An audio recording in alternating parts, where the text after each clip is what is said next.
Hello, everyone. Welcome to part two of the Visionaries of Freedom. If you haven't seen part one, we encourage you to click on the link below and view part one at your leisure. If you've seen part one, I hope that you were encouraged and thought about your dreams and goals. Just remember, when you are working or living your dreams, it doesn't feel like you're having an impact. You need to always continue. When you are working to improve anything, there will be challenges, obstacles, and setbacks. But, and I mean a big emphasis on but, don't give up. After hearing the visionaries in this episode, I hope you understand the power of impacting people. Presenting the Visionaries of Freedom, Part 2.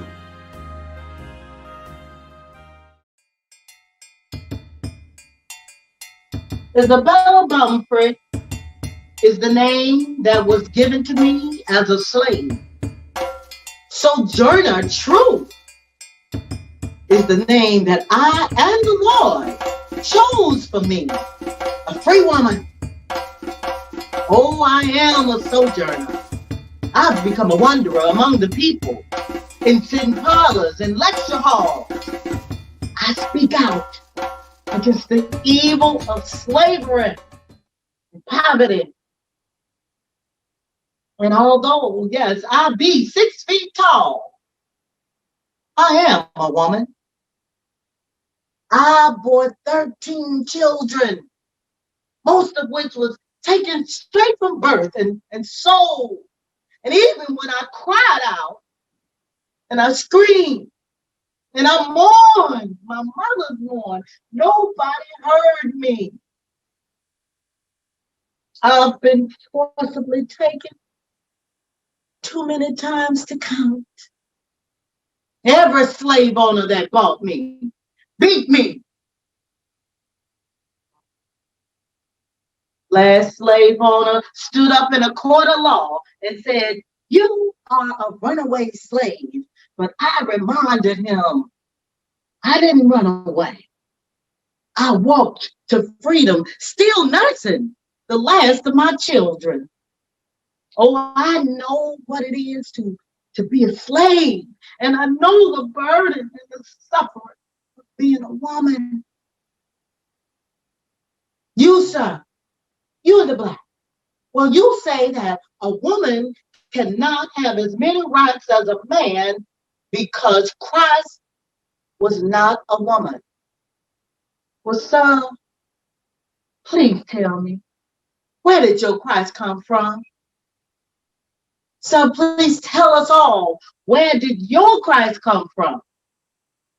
Jesus Christ came from God and a woman.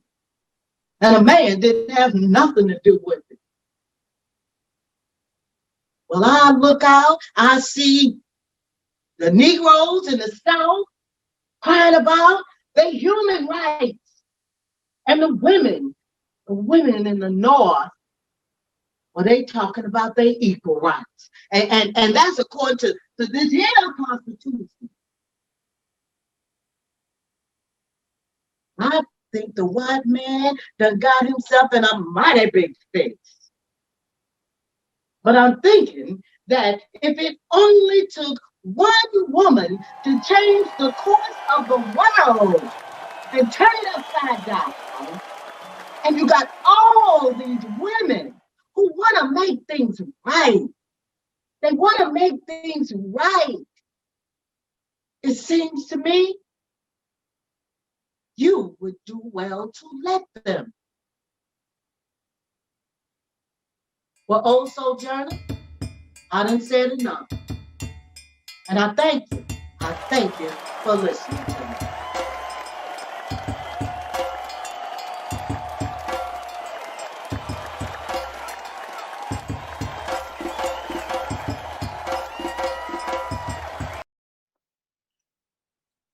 And what a woman. A legend in her own time as well as in our time, for all time. truly a forerunner on many levels and platforms, from slavery to the women's suffrage movement. A true visionary. Sojourner Truth, even her chosen name, the name she gave herself, tells us that she was very much forward thinking. She was born into slavery. Her original language until the age of 9 was actually Dutch. She was sold 5 times to very cruel slave masters. She was a tall woman, over 6 feet tall. And just think, she had a vision to even imagine that a Black woman could not only be free, but could have rights, equal rights with a man. Her last slave owner, who accused her of being a runaway slave, forgot that slavery had ended and she walked to freedom. She soon went back and sued him in a court of law because he illegally sold her 5-year-old son. And she won. She won her son's freedom, setting a precedent for many slaves, many free slaves, to be able to go back and retrieve and find their children.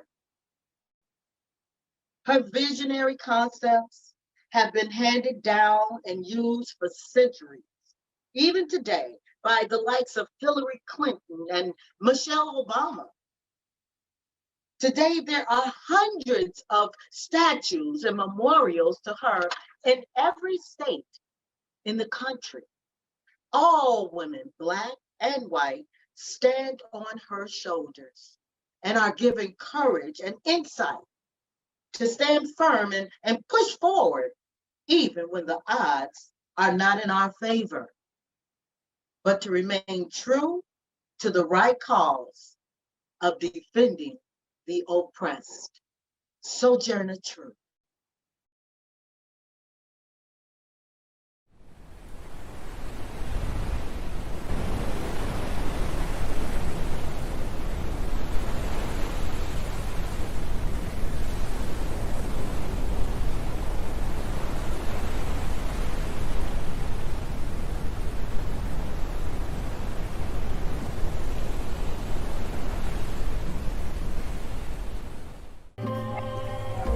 Young, child, family, adventure, West Africa.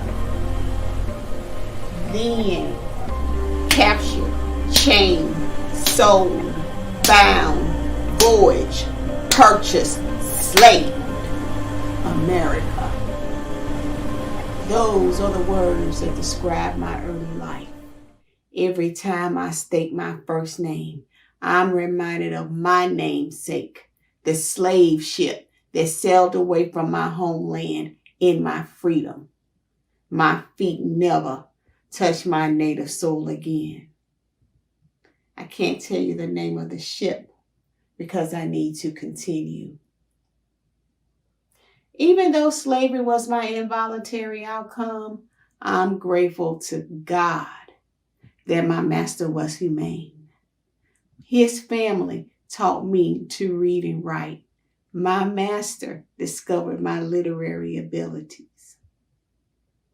During slavery, a form of entertainment to soothe their conscience or prove their wealth, the masters would show off the talents of their slaves through various mediums.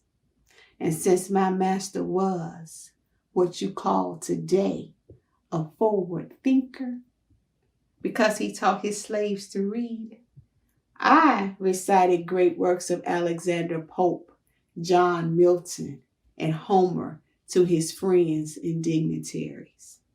And after being bestowed accolades, I started to write my poetry in my voice.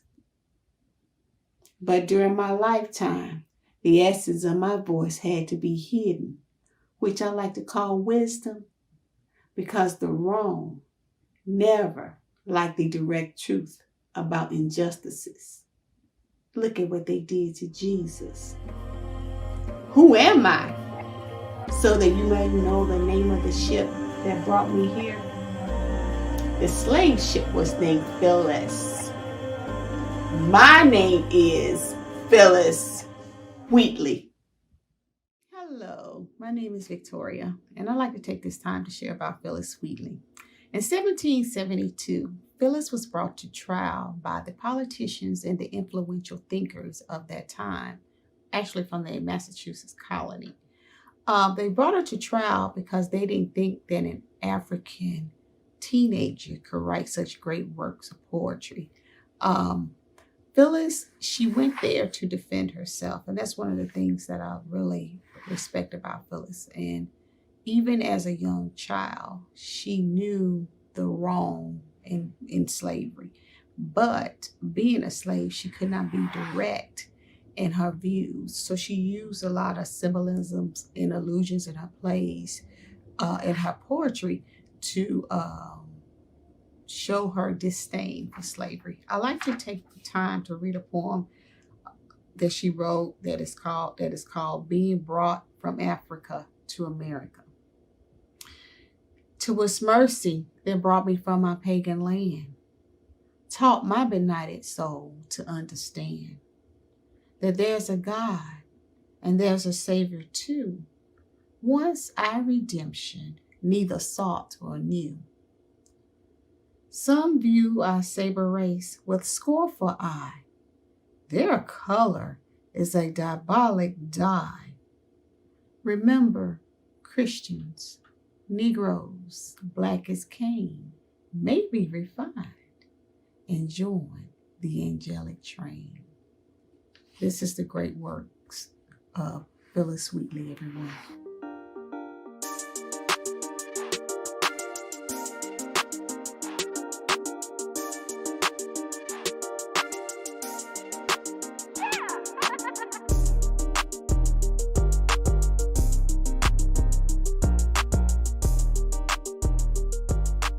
Tupac was my favorite rapper.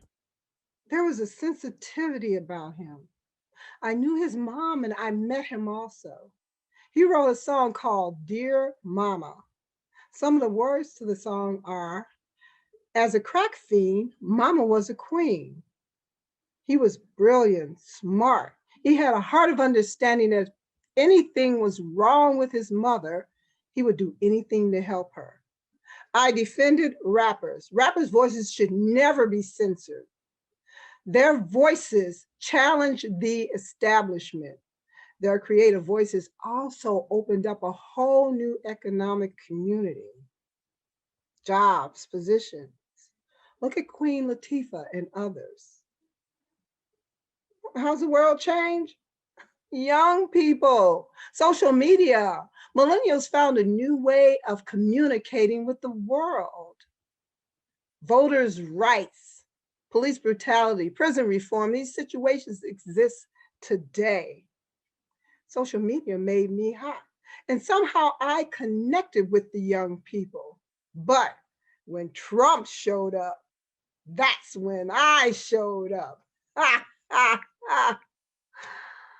Run for presidency? I have too much work to do. I'm considered confrontational and controversial. What I need to do is create challenges, open up the discussion. I'm good where I'm at. I'm okay. How should Black people reclaim their time? By understanding that they are worthy, deserving. Fight against discrimination and not be quiet about it. Find a way to speak up for themselves, organize with others, and challenge injustice. Reclaiming our time. Maxine Waters. Hello, my name is Sheena. My character, Congresswoman Maxine Waters. She was born August 15th, 1938. She's the fifth child of 13 kids. She was raised by a single mom, and at the age of 13, she started working. She graduated from California State University, and her first job was working with public services. She actually married in 1956 Edward Waters. She has 2 children and 2 grandchildren. She's currently uh, working part of the Democratic Party, and she's currently in her 15th year at the U.S. House of Representatives. She's the first African American to be the chair of the House of Financial Services. The thing that I like about her is that she is on the cutting edge and she tackles difficult and controversial issues.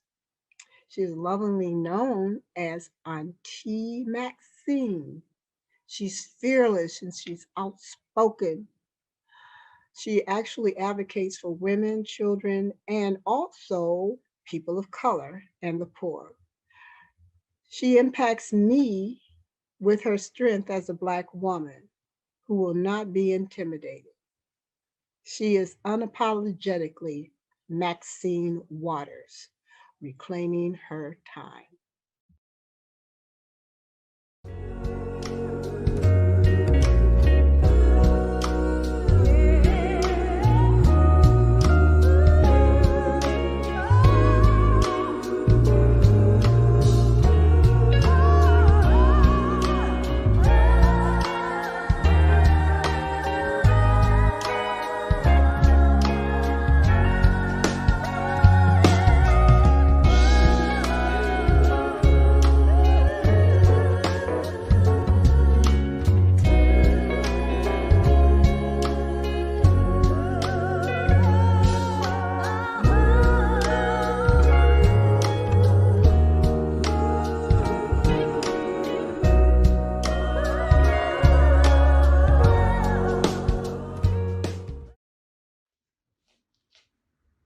From now on, the poor in America are part of history. Those exploring Latin America, those who have decided to write their own story forever. And in this time of stalling resentment, a time for claiming justice, a time trapping on rights to stand up on their feet through Latin America. This wave will never stop again. This wave will grow greater and greater each passing day because it's made by the must, by the majority in every aspect, by those who by their work acquire the riches, those who create values, those who make the wheels of history run. And now they're awakening from that long, brutalizing sleep that they have been subdued to, because humanity has said no more and has started to act. And this march of giants will not stop until achieving true independence, a cause for which many have already died in vain. Now those who die like those in Cuba, like those in Playa Guillón. They will die for their only ones. Undeniable, truthful wish for independence. The person who I picked for the Visionary Freedom is Che Guevara. Che Guevara was a revolutionary man who fought for the Cuban Revolution. And in December of 1964, in New York City, Che Guevara addresses to the United Nations speaking for all Latin American countries.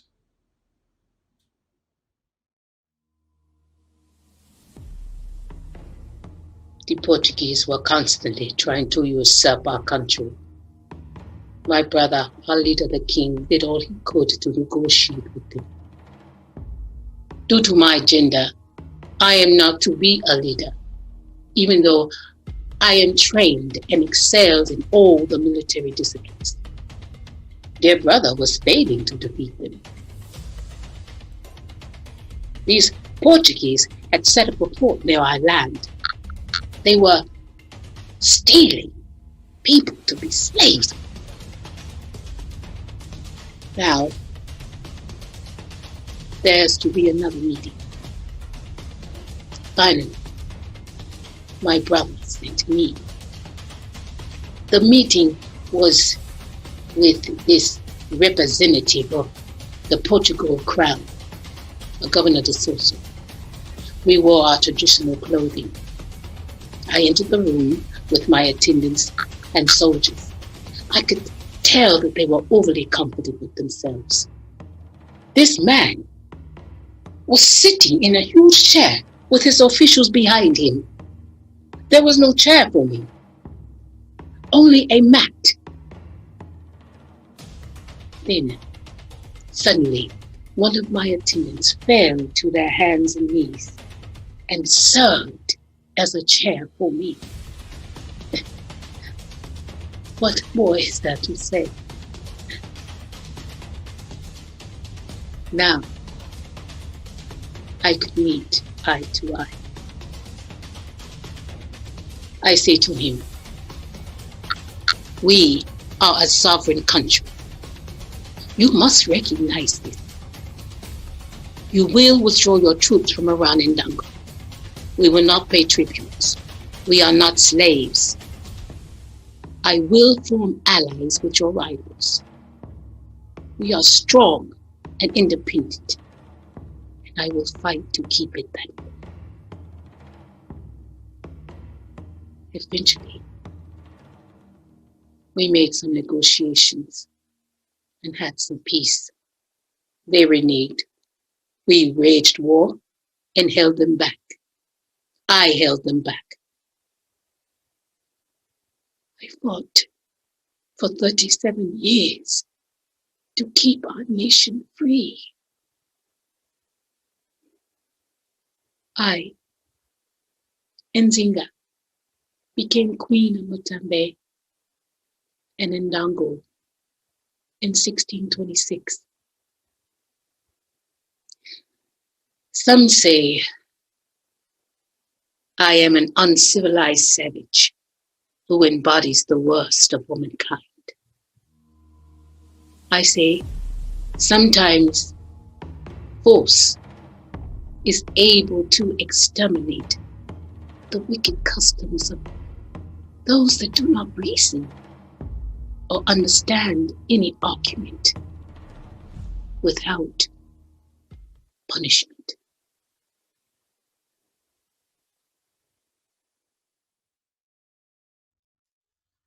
Oh, wow. I just love this lady, this African queen. You've got to research her. You've got to look her up. She is something else. She was a negotiator. She was a military leader. She was a warrior, a diplomat.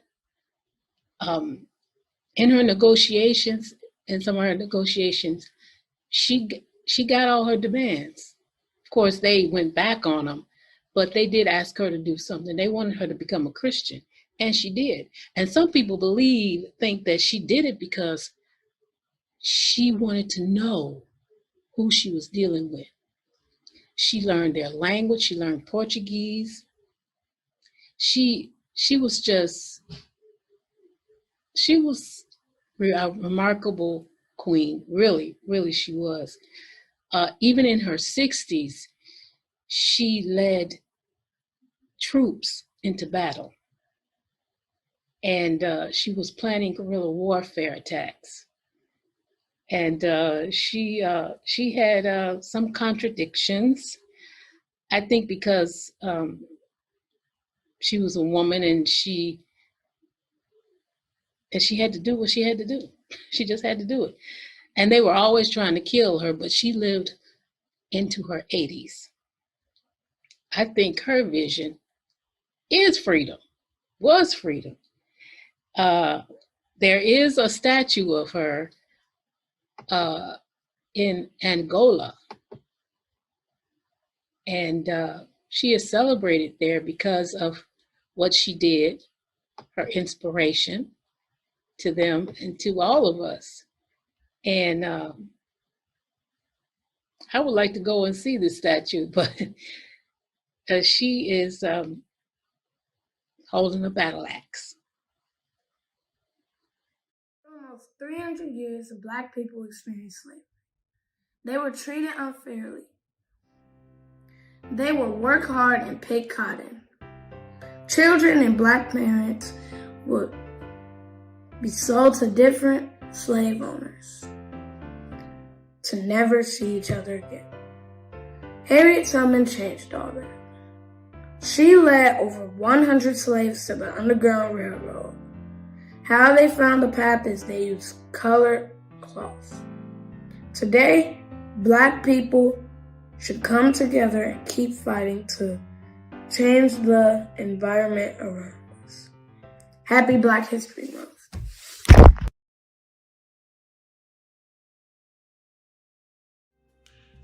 Thanks for watching part 2.